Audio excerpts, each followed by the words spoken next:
Para pemirsa Tawaf TV yang dimuliakan Allah Subhanahu wa Ta'ala.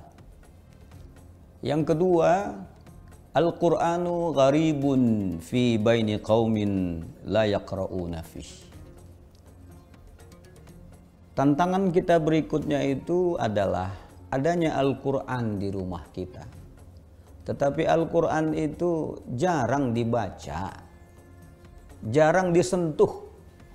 Jadi kalau bicara tentang masjid, jamaahnya enggan untuk ke masjid.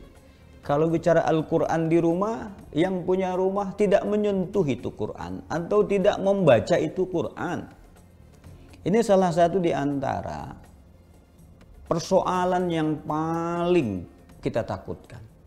Ketika Al-Quran yang kita sebut sebagai pedoman hidup kita, dasar hidup kita, landasan hidup kita, itu kering, tidak disapa, tidak berdekatan kita dengan itu. Bagaimana tentang masalah pendidikan akhlak generasi kita ke depan? Kita tahu hari ini dari data yang ada, generasi muda kita ini, misalnya yang usia 21 sampai 23 sampai 39 itu lebih kurang 70 juta. Sementara usia yang 6 sampai 21 atau 22 itu lebih kurang 77 juta. Artinya apa? Setiap kita, seusia saya misalnya, ini telah menghadapi anak yang dari mulai usia belasan tahun sampai usia puluhan tahun. Nah, ketika mereka di rumahnya ada Al-Quran, tetapi kita tidak mendorongnya untuk dekat dengan Al-Quran, ini sangat mengkhawatirkan terhadap bagaimana perilaku generasi ke depan. Karena itulah maka diingatkan baginda Rasul, Al-Quran ini adalah mukjizatnya Allah Subhanahu wa Ta'ala.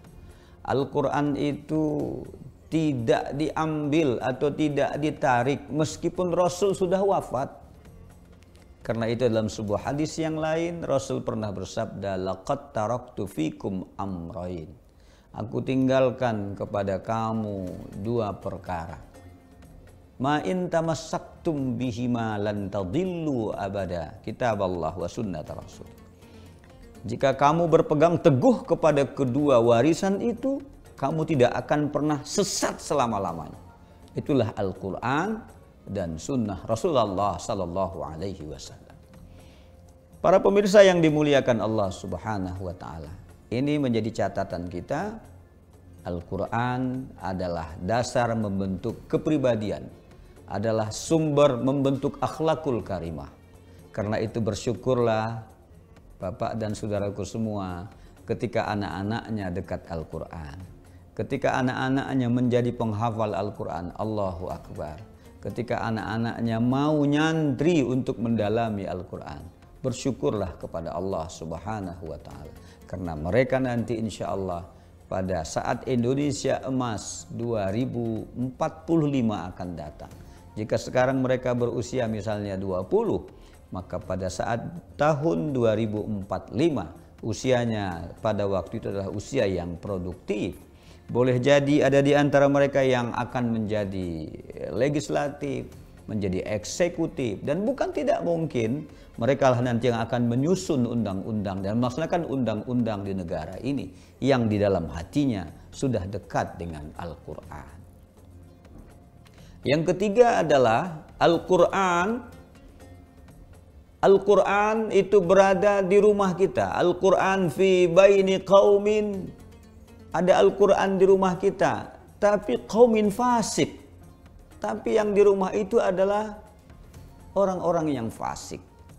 Orang yang fasik yang dimaksud di sini adalah orang-orang yang bahasanya itu tidak malu-malu melakukan dosa.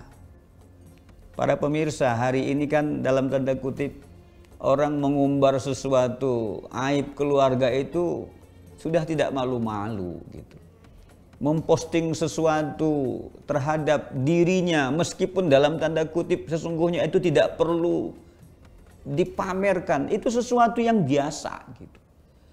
Inilah yang diingatkan, ada Al-Quran di rumahnya, tapi maaf, tidak hanya tidak dibaca, tapi justru pemilik dari rumah itu adalah mereka yang jarang tersentuh dengan Al-Quran, karena memang dia lebih dekat kepada nilai-nilai kemaksiatan. Nah, karena itulah maka jika ini terjadi, inilah yang disebut dengan sesuatu yang paling dikhawatirkan, yaitu bobroknya moral anak bangsa kita ke depan. Para pemirsa yang dimuliakan Allah Subhanahu wa Ta'ala, karena itu Al-Quran harus hidup dalam rumah kita. Al-Quran harus menjadi sesuatu yang hidup dalam diri anak-anak kita. Dengan demikian di rumah kita itu tidak ada sesuatu yang indah kecuali dihibur dengan Al-Quran. Nawwiru manazilakum bisalah wa tilawatil Quran. Sinarilah rumah tanggamu dengan salat dan Al-Quran. Dan bagi para pemirsa pembaca Al-Quran yang senang dengan Al-Quran, zainul Quran bi aswatikum. Bacalah Al-Quran dengan suaramu yang merdu, dengan suaramu yang indah, dengan suaramu yang baik itu. Sehingga di rumah kita akan ada istilah gemar, gerakan membaca Al-Quran. Nanti akan saatnya gempar, gerakan menghafal Al-Quran.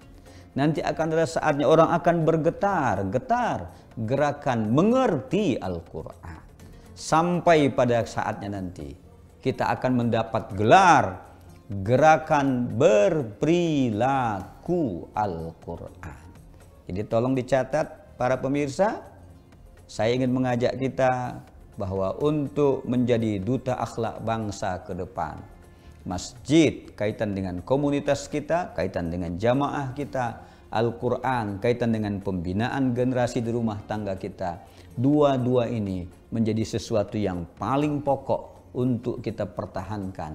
Ingat, dua kekuatan ini adalah merupakan pertahanan nilai-nilai kehidupan umat Islam, masjid dan Al-Quran. Karena itulah maka bila ada masjid, di sana ada taman pembacaan Al-Quran. Bila ada rumah, di sana juga adalah tempat pembinaan nilai-nilai Al-Quran. Maghrib mengaji atau subuh mengaji adalah bahagian dari sesuatu yang kita rutinkan. Di mobil para pemirsa yang baik itu, yang cantik itu, yang mahal itu, hidupkanlah Al-Quran di dalamnya. Sehingga dalam perjalanan kemacetan, Al-Quran menjadi penghibur, menjadi sesuatu yang indah untuk dilantunkan bagi orang-orang yang berada dalam kendaraan itu. Para pemirsa yang dimuliakan Allah Subhanahu wa Ta'ala, jangan kemana-mana, kita akan lanjutkan setelah pesan-pesan berikut ini.